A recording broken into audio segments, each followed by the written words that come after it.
Secret Team, the 29th episode of the show overall. I really should have checked that before I started doing this review. I apologize. As per usual, there will be spoilers for this episode in this review. And wow, this episode. Don't get me wrong, I don't hate this episode or anything. It's just, this feels like an episode from the first half of Season 1, from the first half of the first half of Season 1. If it weren't for the fact that Steven is able to bubble gems in this episode as shown in one of the later scenes, I would think this was a very early episode of the show. And not because it's bad or anything, because it's not. It's not a bad episode. It's because it's got a really simple plot and it goes back to the message show format with a moral tacked on at the end. It just doesn't feel like it holds up with the other episodes that we've gotten recently. Even House Guest, I think, is a much superior episode to this one because we got some genuine emotional development for Greg. And part of the reason that I feel this way might be because I'm biased, because I don't feel like the writing in this episode was entirely up to par, which means we should probably get into the plot here a little bit, which, like I mentioned, is incredibly simple.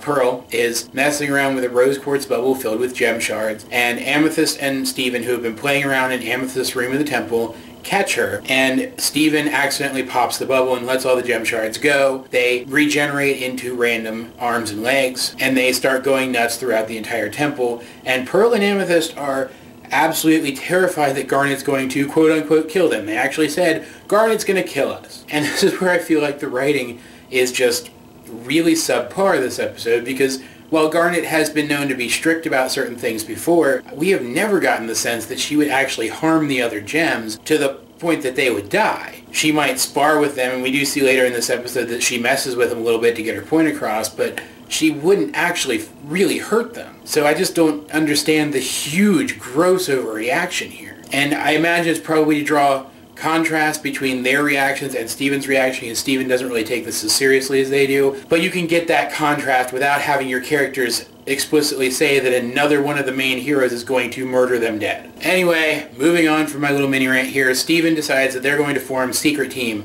to gather up the gem shards and put them back before Garnet realizes anything happened. And he hands out fish stew pizza, customer loyalty cards to the others to act as their Secret Team membership passes, and they go around the temple to only parts of the temple we have seen, conveniently, to poof these gem shards and put them back in the bubble, because they are, as the characters themselves actually point out, just these mindless things that will go in random directions and cause random trouble. And after that, Pearl and Amethyst call Secret Team over. They're done with it. But Steven wants them to hang out with him more. He wants them to get along, and they were actually getting along really well in Secret Team, and they were spending a lot of time with him in Secret Team, so he wants to get Secret Team going again, and the only way he can think to do that is to go to Garnet and tell her the truth. But, of course, Garnet is not stupid. I'm 90% sure that she actually saw them putting the bubble gem shards back in the burning room in the first place, so she already knew what was going on. She's also a little tiny bit clairvoyant, guys. I mean, seriously. Point is, she actually humors Steven. She actually sits down at the table with him and talks about Secret Team as if it's a really serious thing, and even joins the Super Secret Team along with him to try to get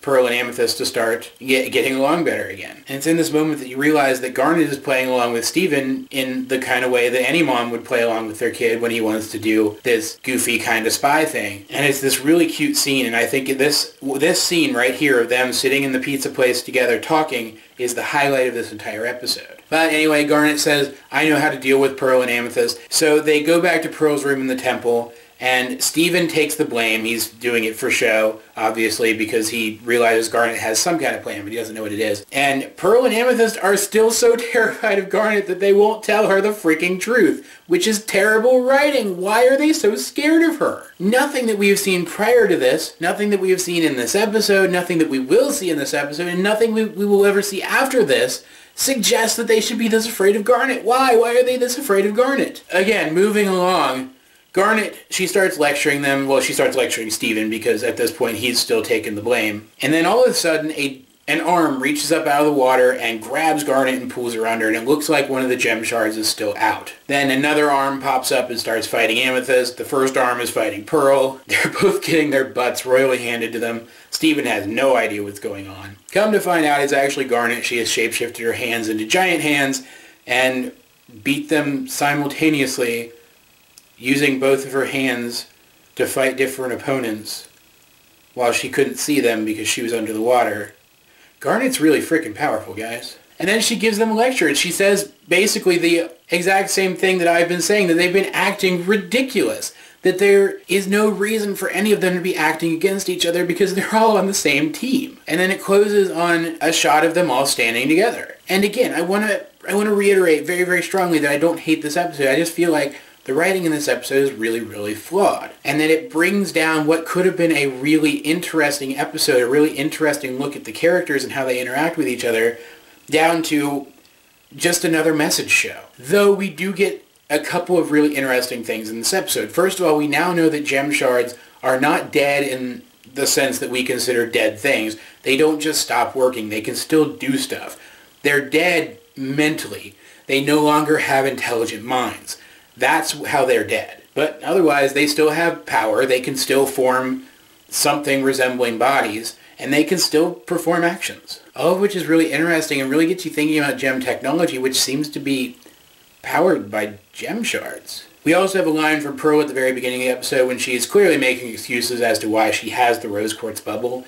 She says that she is just checking to see how the gem shards are reacting to Rose's bubble. And while this is mostly an excuse, I would imagine it's an excuse that she expected Amethyst to buy into. So what reaction does she expect the gem shards to have to Rose Quartz's bubble? And is whatever that reaction might be, is that the reason why they're so worried about Garnet's reaction in this case? Are these gem shards a special case? And if so, are we ever going to learn what that special case is?